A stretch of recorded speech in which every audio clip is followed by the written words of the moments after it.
All Hit Radio.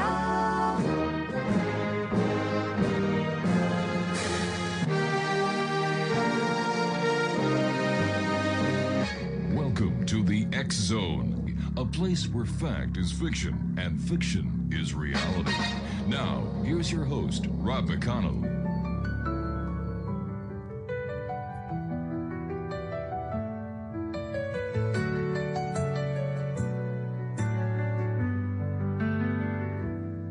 Some days I walk, some days I crawl, some days I can't feel much at all. My body's a maze that I try to read. Every step forward, a silent need. But I won't let this break who I am. I've learned how to fight, learned how to stand. I may fall, but still I rise. Through the pain, through the tears in my eyes. This road is long, but it's mine to tread. With every sunrise, I lift my head. I won't be defined by what I can't do. Still I rise, and I always will too.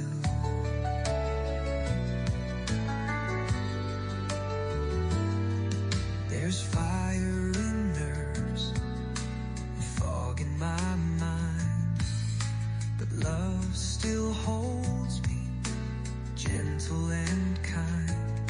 I count every victory, no matter how small. Even standing still can feel 10 feet tall. This storm may shake the ground beneath, but it won't steal my soul, my belief.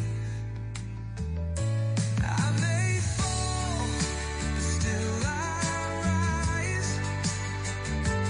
Through the doubt, through the world's quiet sighs, I keep moving.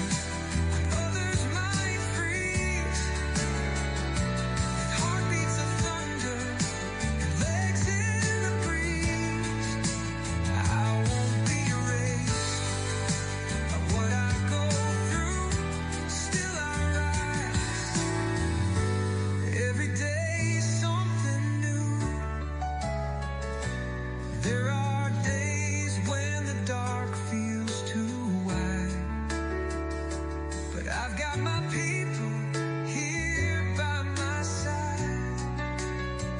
They don't need to fix what they can't see. Just walk through the shadows with me. I may bend, but I don't break. Even when the ground feels like a quake, there's more to me than this disease. I am hope, I am strength, I am peace. So let the wind howl, let the storm brew. Still I rise, still I rise.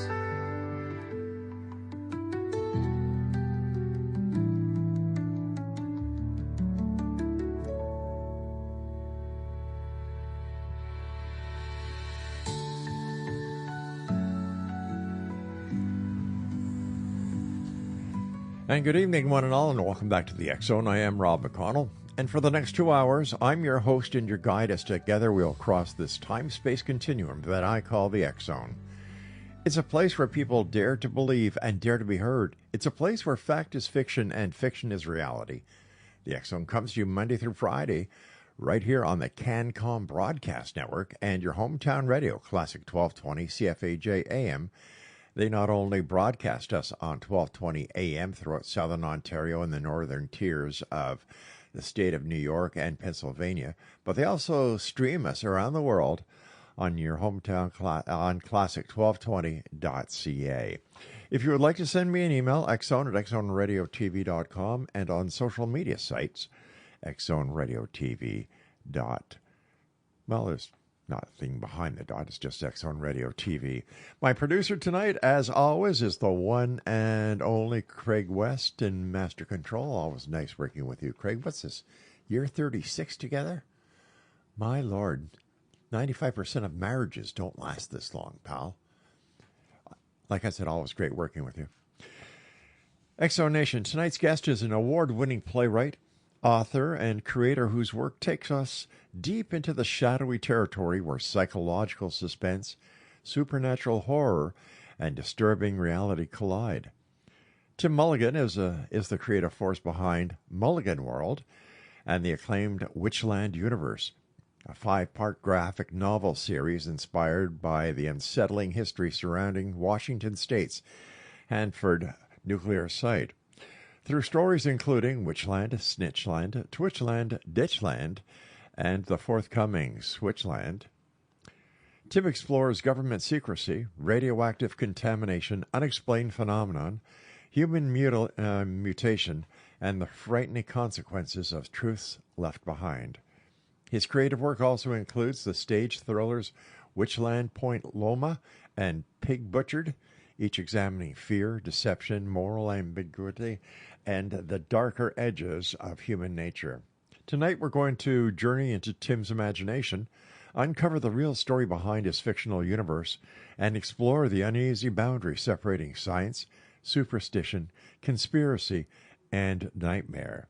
His website is www.mulliganworld.com. And X-Zone Nation, please welcome to the show Tim Mulligan. And Tim, welcome to the X-Zone. Hey Rob, it's good to be back on the show. I was on it, I think, with my last book, and it's fun to come talk to you. Well, it's great having you back with us. And how are things in Palm Springs, California tonight?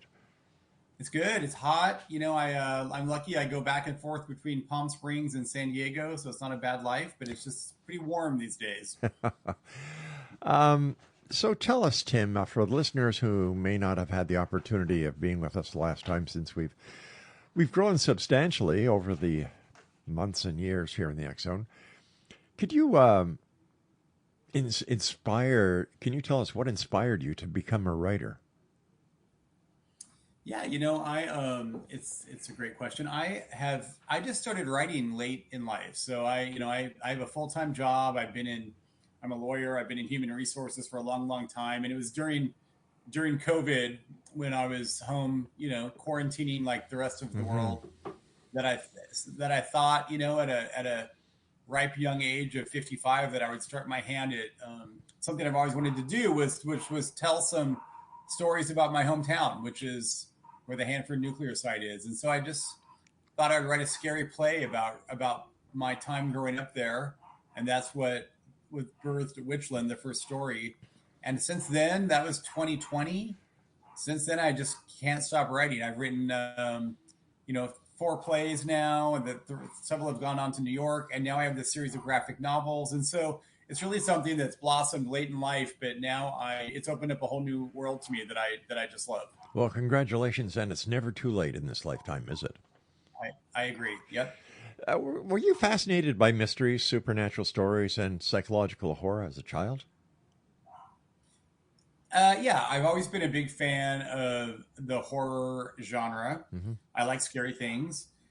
I especially am drawn to, scary or supernatural stories that have a modicum of truth to them. So, something based on a real place or a real situation that then maybe, got fictionalized or depicted in pop culture. So yeah, I would say as a young kid, I've always loved creative writing. I've always had a dark side, and it's what draws me to this day. And in terms of books that I read and TV shows and documentaries and things that interest me, it's usually the darker side of life. Which writers, playwrights, or filmmakers have had the greatest influence on your storytelling? Say it again. Who's had the greatest influence on my storytelling? Yeah, which writers, playwrights, and filmmakers have had the greatest influence on your storytelling? Yeah, I grew up loving Stephen King and Peter Straub. I think what started all of this was I do also love live plays and live theater. And one area that I always thought was missing in that space is a scary play. And so I think I've seen a few. I saw a stage version of The Exorcist, which didn't do much and didn't go anywhere. I saw a few other plays that have tried to do it. So that was my challenge when I started writing was, what if I could create a scary play and put it out in the universe? So I kind of really taught myself. I learned how to, I looked at the formatting of scripts, and I had so many stories about Hanford that I grew up with and in my brain that I just storyboarded this play and knocked it out. And the stories just haven't stopped since then. How would you describe Mulligan World to someone encountering your work for the very first time? Yeah, I think there's kind of two parts to, what I call Mulligan World. I have my plays and I have my graphic novels. The plays I have three distinct plays. They're all kind of a dark, scary play. Witchland was about my hometown and the Hanford nuclear site and the history there. I wrote a haunted house play last year that went on to win a ton of awards called Point Loma, based on a house here in San Diego that my friends own that is inhabited by some, supernatural force that I've experienced. And then my new play is about to open up in Palm Springs. It's called Pig Butchered, and that's really about the bank current trend of pig butchery bank fraud schemes, where kind of a catfishing scheme for money. So I have the plays, but I think what's really taken off is the other side of Mulligan World, which is the graphic novel series.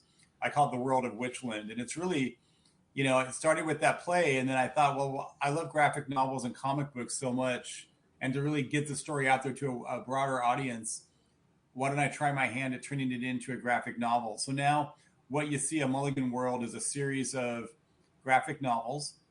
They all the same characters. Each story builds off the other, and it's all about, what's it like to live in this community alongside this potentially, dangerous industrial, mess and activity which is the Hanford nuclear cleanup site. And I think what really inspires me there is just this idea of, I was born and raised there. My families were born and raised there, and this idea of this kind of toxic history and the stories being passed from one generation to another, and they still continue today.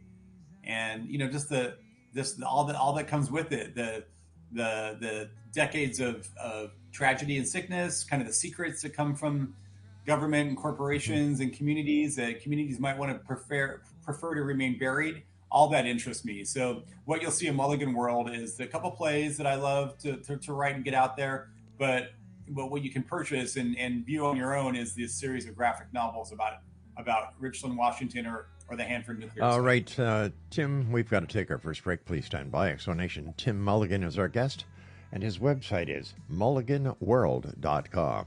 I'm Rob McConnell. This is the X-Zone, and you're listening to us around the world on the CanCom Broadcast Network and your hometown radio, Classic 1220 CFAJ AM, right here in St. Catharines, Ontario, and they stream us live, what you're hearing right now, around the world on classic1220.ca. But what I can't do, still I rise, and I always will too.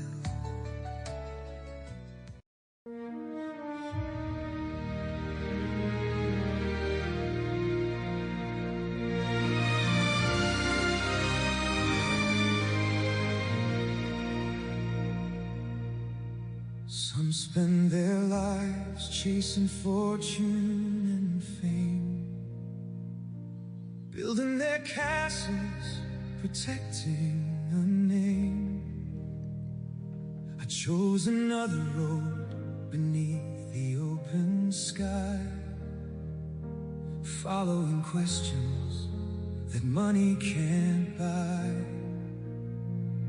A microphone became my window to the world, where truth and wonder slowly unfurled. Every voice, every soul, every story I knew left a little light shining through. Every interview, every page, every Tim Mulligan is my special guest. www.mulliganworld.com is the website. And Tim, your stories frequently explore the darker side of the human nature. What attracts you to those hidden corners of the human experience? Yeah, I think that, like I said earlier, I really am drawn to stories that are based on fact, but yet, kind of show what might be lurking underneath the surface. And so, for example, with these books, I love that, this small town, with this beautiful town that I grew up in, has all these secrets underneath it. And I think that that's what's interesting to me is you take something that's already kind of terrifying in real life and ask, what if there was an even darker story underneath it? And what might those secrets in those stories be? And that's why I think Hanford is the perfect backdrop for these stories, because there's just, people just can't believe the stories are true, what's happened out there. And it's so I'd like to kind of educate people, but also give them a fun supernatural twist on the history as well. What did you discover about Hanford during your research that surprised you or even disturbed you the most? Oh gosh, a lot. I mean, I was born and raised there. I didn't know a lot of the history, so it was created in the late 40s to produce plutonium for the bombs that were dropped in Nagasaki.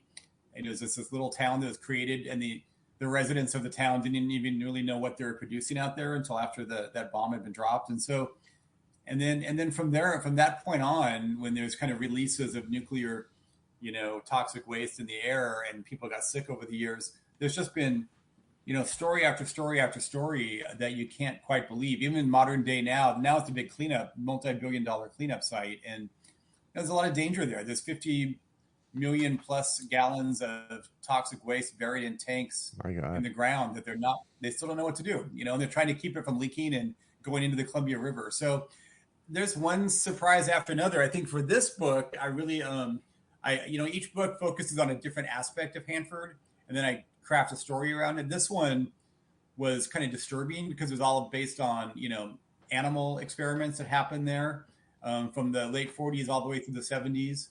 And I kind of heard about it. I knew that there was a lab out there where animal experiments were happening. I just didn't know to the extent until I did all my research. And the stories are pretty shocking. They must be. Do you believe the history of Hanford is more frightening than any fiction writer could invent? Well, I put it this way. When you grow up there, you don't really, it's such an interesting dichotomy because it's a beautiful town. It's on the beautiful Columbia River. It could be like an idyllic place to grow up, and you don't really hear about the illnesses and the toxicity and the danger of Hanford while you're living there. And so something they don't really talk about when you live there. But I think now that I am able to step back and do all this research and write about it, I'd say, yeah, I think it's an incredibly unusual setting for horror because the real history that's there is already strange enough, stranger than the fiction that I could write. And, with the site being so central to the Manhattan Project and the decades of nuclear weapons production and the cleanup, and now this, the things that I've uncovered about whistleblowers and, these experiments with animals and radiation. And yeah, it's a really scary story. It's even scary now for the people who are working out there and cleaning that stuff up and still getting sick. So it continues to evolve and create more, distressing stories. How did the secrecy surrounding Hanford affect the workers, their families, and the surrounding communities, Tim? Well, I can't speak for everybody, but I just know from my own life and my own family and my own research, the people, like I said, on one side, it's a good place to live and they pay well, and you can raise a family there and like I said, I grew up there, and I have relatives and best friends all still live there. So it's a beautiful place, but the cost of living is good and you can really have a good life.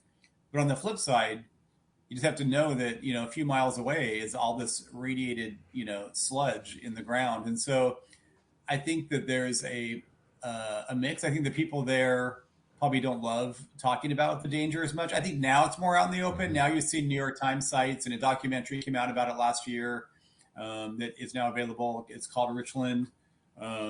60 Minutes has been there a few times, but it's just, it's amazing to me that you don't hear anything about Hanford. I mean, it hasn't made its way into pop culture, I think, until my stories now. And so when I do talk about it, people think I'm making it all up. And so, I think the people that live there, to answer your question, are trying to make the most of this beautiful place, knowing that it's not that safe and it could be dangerous living and residing there. Were residents aware of the potential danger posed by radiation and nuclear contamination? I mean, they didn't even know. I mean, to be honest with you, in the late 40s, when they were building the bomb and producing plutonium, they weren't even telling the public and the workers what they were building it for. So I would say no. I mean, I worked out there as a high school student, as like in internships, and the dangers were never really spoken of. I think it was, they did a release called the Green Release, like in the early 50s, where, as an experiment, a bunch of toxic waste was let out of the pipes, and wind took it and carried it through the farmlands of Washington, and it got into grass, and the animals ate it, and it got into the farmlands, and it wasn't, and people were dying and sick and being born with birth defects and animal defects were as well. And it really wasn't until and some journalism found out, like in the 80s, that had happened, and that's what caused it all, which was kind of, I think, blew open the doors that it's really dangerous there. And that's when the plutonium production stopped, and that's when the class action lawsuits started. So I think for several decades the answer would be no, and I don't think it was until they actually stopped producing the plutonium that it was more public knowledge of the dangers. It sounds like the stories surrounding 3 Mile Island and the radioactive illnesses that have been documented, and once again by journalism. I mean, the lawsuit, the Downwinders class action suit. I mean, there's a settlement, and it just got settled, by the way, in the 2000s, so it's not that old. But it's, there's 3,000 to 4,000 members of that class action suit, alleging some sort of, cancer or sickness related to the radiation. So it's pretty severe. Now what you hear to this day are the current workers out there being exposed during the cleanup, and that's where you have all these hundreds of whistleblowers kind of exposing, safety concerns and safety allegations. So back then, it was people getting sick because of that release and the radiation. Now it's people just need to really take care of themselves during this cleanup process, which is going on and on and on. Did you speak to former workers, local residents, or even whistleblowers while developing your stories? Yes, I did. I did. I have a lot of people who still work out there, used to work out there, currently live there. Mm-hmm. Luckily I'm from there, and my circle of family and friends are from there. So it wasn't hard to find people to talk to.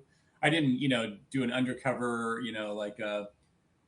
reporting sting, but I did talk to many, many people, and I did a lot of research. And luckily there's a lot of research to find. I mean, you just sit in front of a computer and start Googling the Hanford history, and the books that have been written about it. It's not that hard to get the research, How do you responsibly combine real tragedies and historical events with fictional supernatural horror?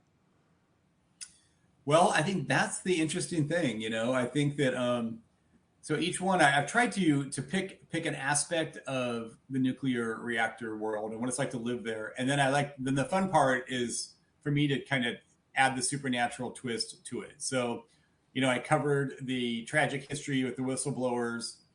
I mean, I'm sorry, the Downwinders in the first book, Witchland.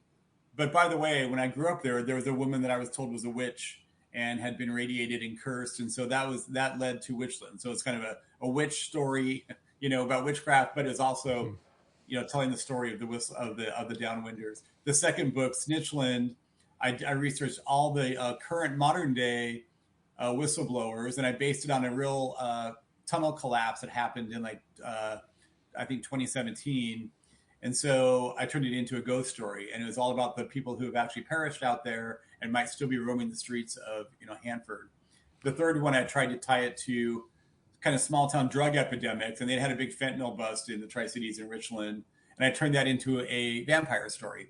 And so now with this one, I did all the research on the animal testing and all the stories of the animals that were, there were thousands of animals at a time kept there with testing. And I've turned this into kind of a revenge of the animals story, where some of that tainted blood from back in the day has made its way into modern hospitals and is creating a new breed of werewolves. So, I try to have fun with it. Sure. So I try to tell a funny story and with a little education about what went on, but then I put my own Mulligan supernatural twist on it. All you need is a character like the Mothman, and away you go. Yep, exactly. Witchland brings together radiation, paranoia, ancient forces, and supernatural activity. How do you balance those different elements? Because, you're a juggler, and I don't mean that in a negative way. I love the way that you've brought everything together, and it's just a great concept about a sad story, really, when you realize what the government has done and how these people in Hanford may suffer now and into their later years. So why don't we do this, Tim? Why don't we just take our break now at the bottom of the hour, and we'll be back, and when we continue, more of this fascinating story. And our guest exonation is Tim Mulligan. His website, www.mulliganworld.com. This is the X Zone. I'm Rob McConnell, a place where people dare to believe and dare to be heard, Monday through Friday from 10 p.m. until midnight, right here on the X Zone Broadcast Network, the CanCom Broadcast Network, and, of course, our good friends at your hometown radio, Classic 1220, CFAJ AM, and they stream us around the world on classic1220.ca. Tim Mulligan and I will return discussing these stories, and this is truly a place where fact and fiction meet. Sounds spooky. Sounds real. Sounds like something that you'd hear on CNN. Tim Mulligan, don't go away. Thank you. Microphone became my window to the world, where truth and wonder slowly unfurled. Every voice, every soul, every story I knew left a little light.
Visitors passing by, from Ezekiel's wheel to Atlantis, lost the secrets buried deep. The truth has waited centuries for those who dare to seek. They walk among the stars, ancient voices calling, UFOs and Explanation. Tim Mulligan is our guest. His website is mulliganworld.com. And just a reminder, all the music that you hear here on the X Zone is performed by Ram, and all their music is available at www.rammusic.ca. Tim, is the supernatural in Witchland meant to be taken literally, Or can it also represent trauma, guilt, and buried community secrets? It's a mix. I think that, I like I said, I like to focus on a different aspect of the site and then base it on a real thing. Like, for instance, in Ditchland, the reason it's called Ditchland is that in my research, I found there's this crazy story that's true of how back in 2007, the workers out there found a buried railroad tanker car in a ditch, in a trench there. And inside of that tanker car were 40,000 tons of animal carcasses, mostly dogs, that had been tested on. And they were supposed to have been buried and then burned, and they were not burned. So they found these full carcasses in plastic. And it just I just couldn't believe it. So then you research it and go back to the 90s, and you had different nuclear sites around the country were doing experiments on beagles because of the DNA of a beagle, which is being a dog lover myself, it was a sad thing to read about, but you can't hide the history. So what would happen was all these nuclear sites were sending the carcasses to Hanford, and Hanford had kind of opened their doors to say, send them to us.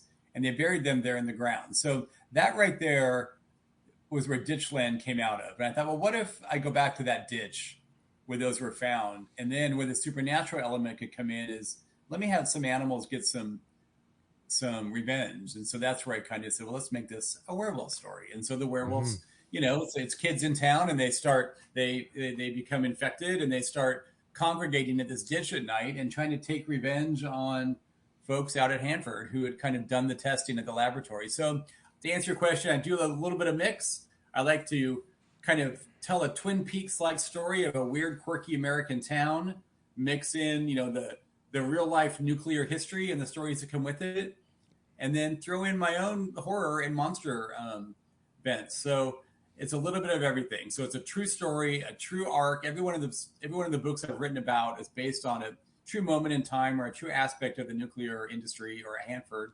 And then I take it from there and I kind of turn it into a fun and funny, I hope, and scary story about this group, this family who moves there and deal with all of these, are confronted with all of these history and then current day ramifications of the history.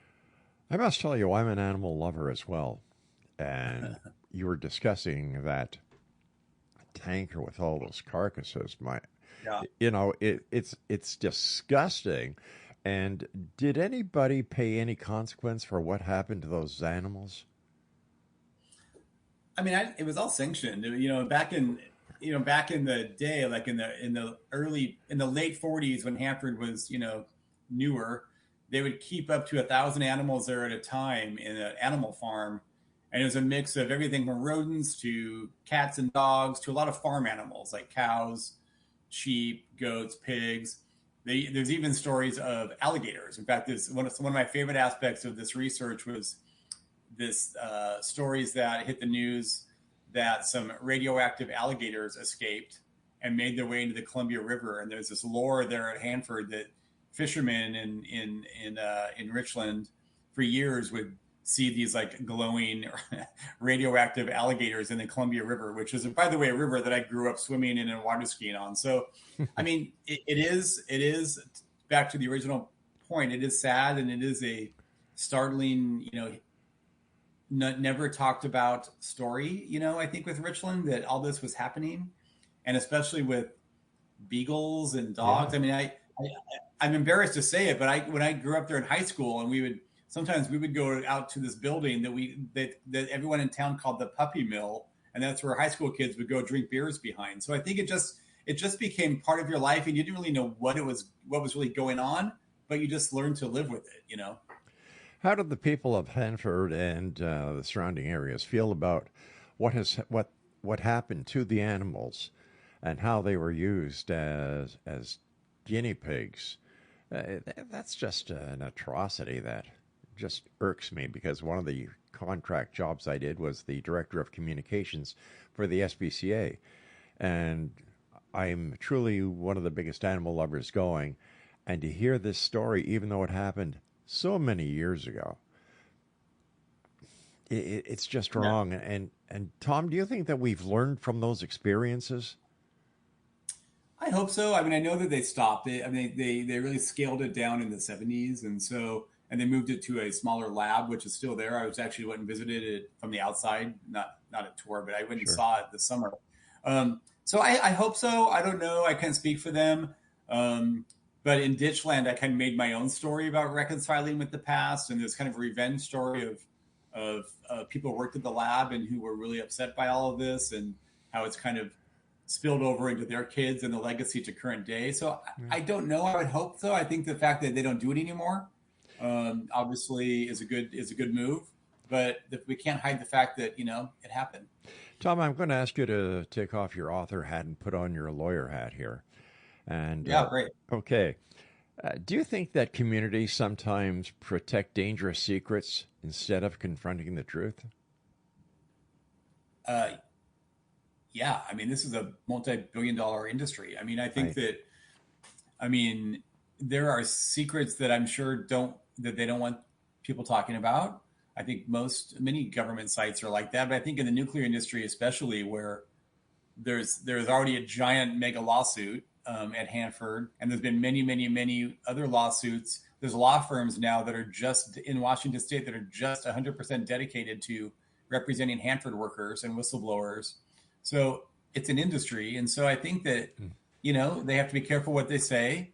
There's probably a lot of NDAs that are signed out there. And I think one thing I do appreciate, though, is that the history doesn't seem to be as swept away now. If you just go to the Hanford website, even though they're very open about the history, you can now take tours where they're open about the history. And I think that's a newer movement than I was experienced growing up there. So I think now, especially maybe with the way the internet is, and you can find out this stuff pretty easily, I think that they're more open about the history. But yeah, there's things that I'm sure that they would prefer don't come up because there's legal, ramifications. So sure. As a trained lawyer, did you find that your experience as a trained lawyer came in handy during the investigations or the research that you did for your books? Yeah, I think being having my legal background, and I went to law school in Washington, and I practiced law for a few years, and then I've been working in human resources for decades now. But I always have that lawyer hat on. So yeah, anytime I do research or read these stories, my mind always goes to the legality, the morality, the ethics of it, the impact of it, the ramifications of it. Who's liable for what? What's the risk? I mean, I'm always thinking that way, unfortunately. Witchland began as a stage play. What challenges did you face bringing the supernatural story to a live theater audience? Well, my goal was to create a fun night out for adults that they could go to the theater and just be kind of giddy with terror and kind of laugh in shock. So it's hard. I think that's why you don't see a lot of scary plays. Right now, they're kind of having a moment, and you're seeing more and more scary plays, and that's why I think my current plays are doing pretty well. But it's hard to do. It's hard the supernatural element's tough. The Witchland had to do with witches, and I had various incarnations of witches in the theater, and you have to think about how you're going to do that. You're going to, because it's not a haunted house like you walk through and you see scary things. It's you sit in a seat at a theater and watch this show. So how do you make it somewhat immersive? How do you really make the people nervously scared? It's easy to do a jump scare and have something jump out and everyone screams. That's fun. But how do you sustain that for a whole play where you're really invested in the story, but yet covering your eyes in fright the whole time? And so it's not easy. I've done 3 scary plays now, and each one I've learned what you can and can't do. And it kind of depends on, the budget you have and the appetite for really scaring people, or just making it be more, kind of a horror light, So you have to kind of, I think, know your audience, know your capability, know your theater, and decide how far you want to take it. I've got about a minute before I have to go to my next break, Tim. And I was wondering if you could tell me what it was like the first time that you saw your play on stage. Oh, it was amazing. I mean, I never thought I would even write a play. So when I wrote my play, it was a little, I was just trying to get it finished. So the fact that I pitched it to some theaters just for fun, and 7 months later or 6 months later, it was getting a full month-long production in San Diego, I was blown away. And so the first time I saw it live, they did such an amazing job. The audience was screaming. It was during COVID. It was coming right out of COVID. So people were dying to go back to the theaters again. And so it was super exhilarating and fun.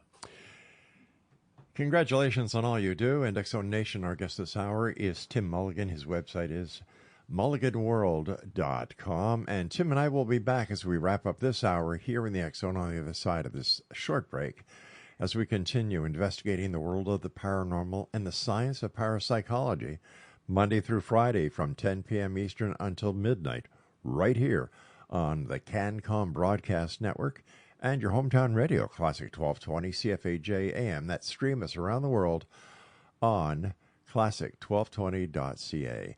And don't forget, all the music that you're listening to tonight is exclusive to the X Zone, and it's performed by Ram. And let me see, so far we've played Still I Rise in the first segment, second segment, the story behind the music, and the last segment we came in with ancient Starward Walkers. Starward Walkers, cool. And the final song is going to be Lanterns. All this music is available at www.rammusic.ca. Don't go away, X Zone Nation. Tim and I return on the other side of this break. Oh, not very long from now.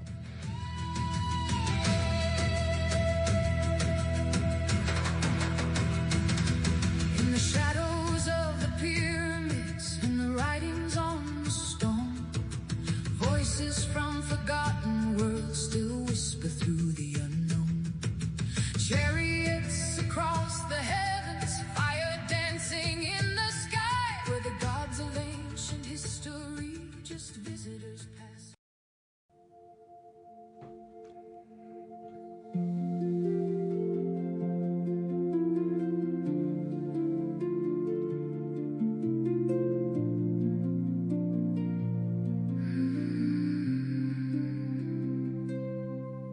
When the world grows quiet and the daylight fades, we drift through the doorway that the moonlight made.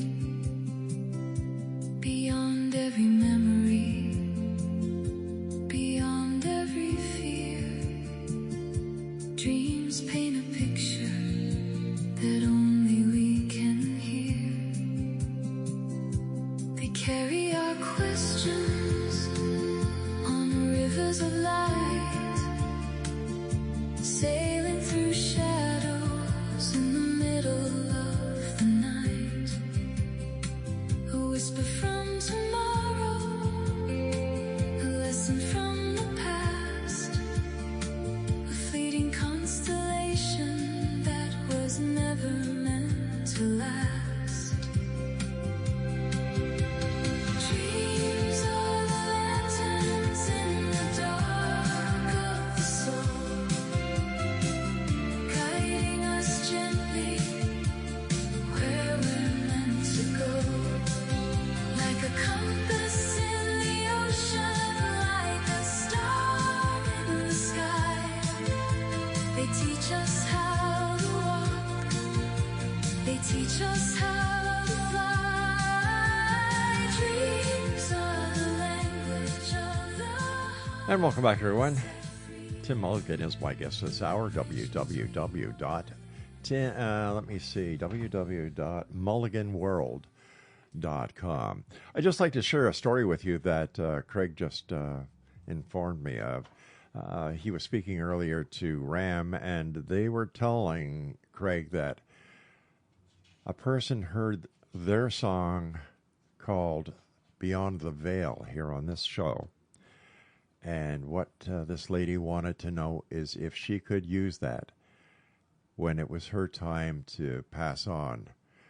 And when you hear a story like that, where your show has the ability to touch someone's heart, like we touched this lady's heart, and the song that was written, and you know how it was performed by our friends Ram, it's just heart touching, and it makes me feel good that we touched another heart here on the show, and that's all we want to do each and every night is touch one heart.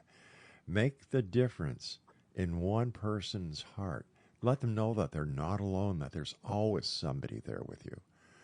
Whether from this side of the veil or the other side, you're never alone. And to know that we were able to touch this lady where she says, well, when I go, can I play your song, The Veil, at my funeral? And I know it's macabre way to look at it, but it's not really. It's really not. So once again, if you'd like to find out all about the music that is heard here on the show, visit rammusic.ca. And thank you, Craig, for bringing that to my attention. Tim Mulligan is our guest, like I said, mulliganworld.com.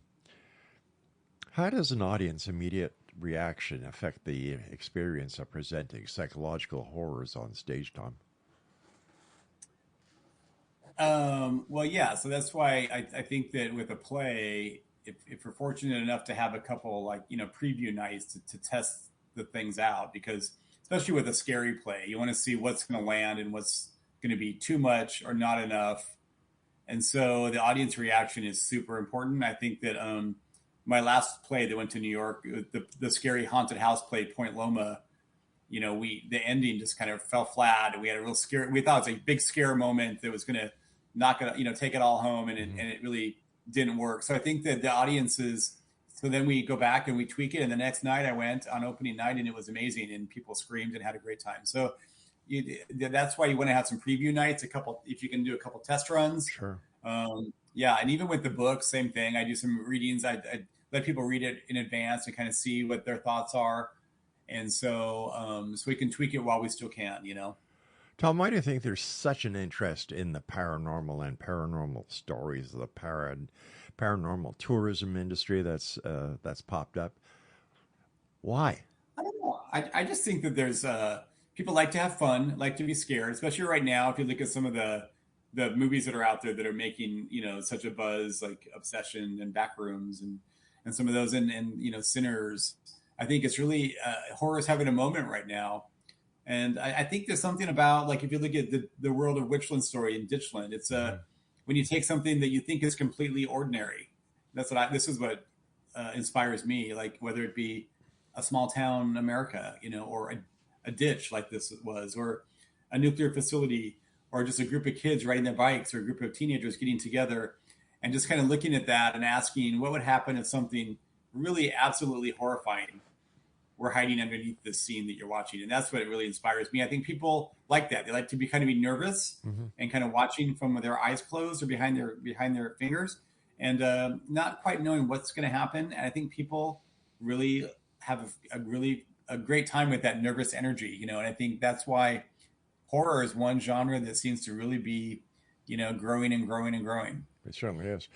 And I've been told by a number of authors that what they do is, instead of coming out with a novel, they'll create a fictional book because it's easier to put the truth into a fictional book than it is into a novel.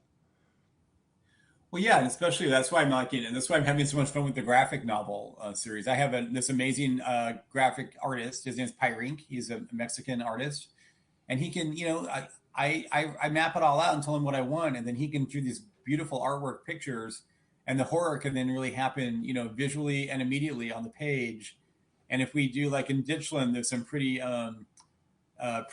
graphic, werewolf transformations. And those sequences can just be much more visceral than it would be if I was just writing it and then explaining it. So I think the graphic novel just opens up a whole new world for horror and show things that, it'd be hard to show without, the illustrations.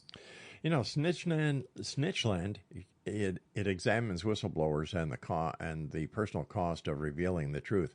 Why was that story especially important for you to tell? Well, that I for many reasons.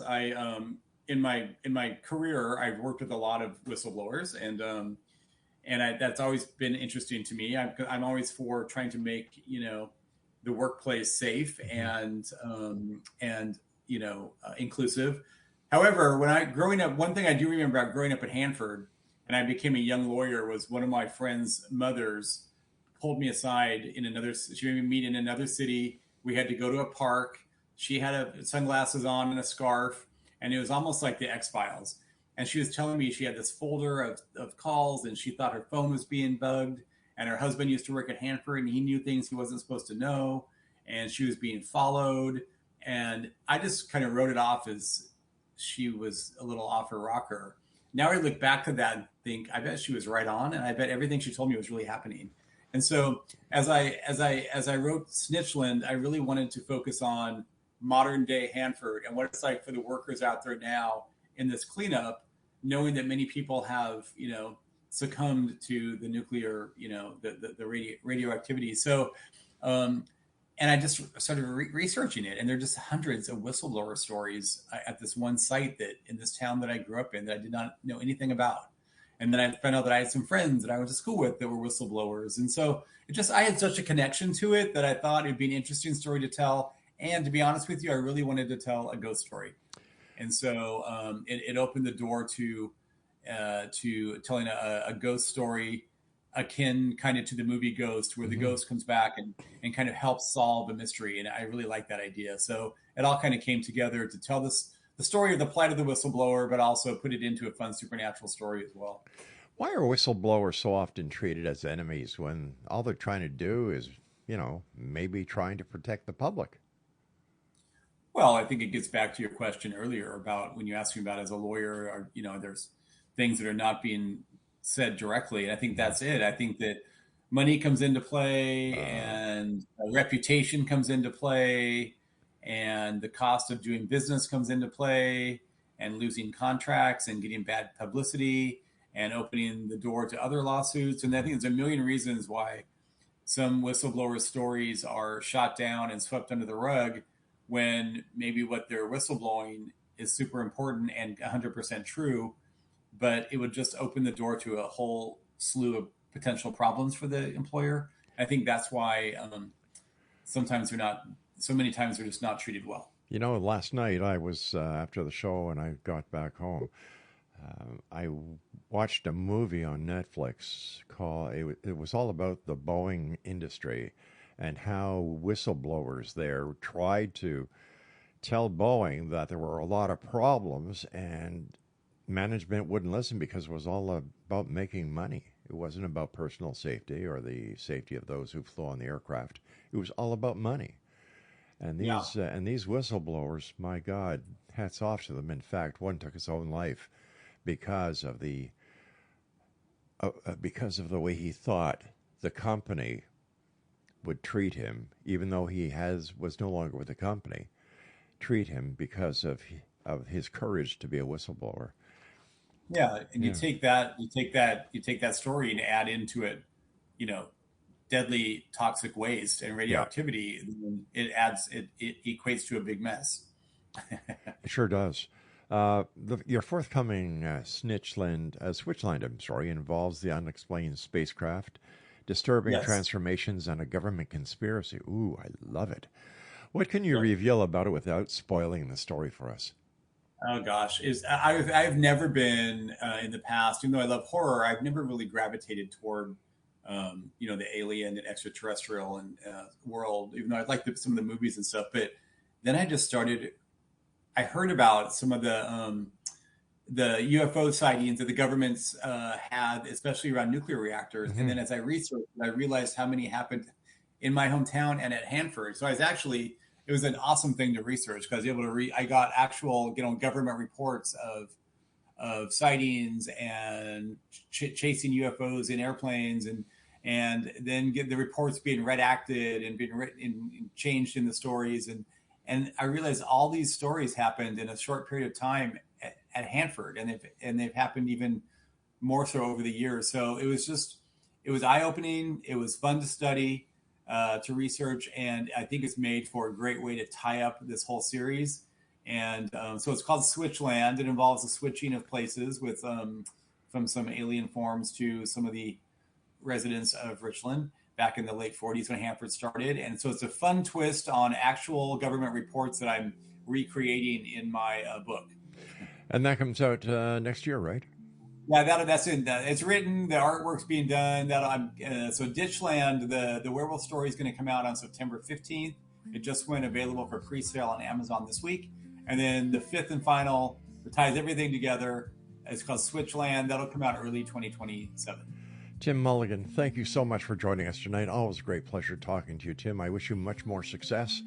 And I look forward to the next time you join us here in the X Zone to talk about your latest book that involves UFOs, government conspiracies, and all the weird and wonderful things that we talk about here Monday through Friday from 10 p.m. Eastern until midnight. Take care of yourself, Tim. Thank you. It's been a pleasure. Thank you so much. It's my great pleasure, my friend. And X Zone Nation, I'll be back on the other side of this break as we continue here in the X Zone with yours truly, Rob McConnell, from our broadcast station and studios at the CanCom Broadcast Network and on your hometown radio, Classic 1220 CFAJ AM, and they stream us at classic1220.ca. Don't go away. That was never meant to last.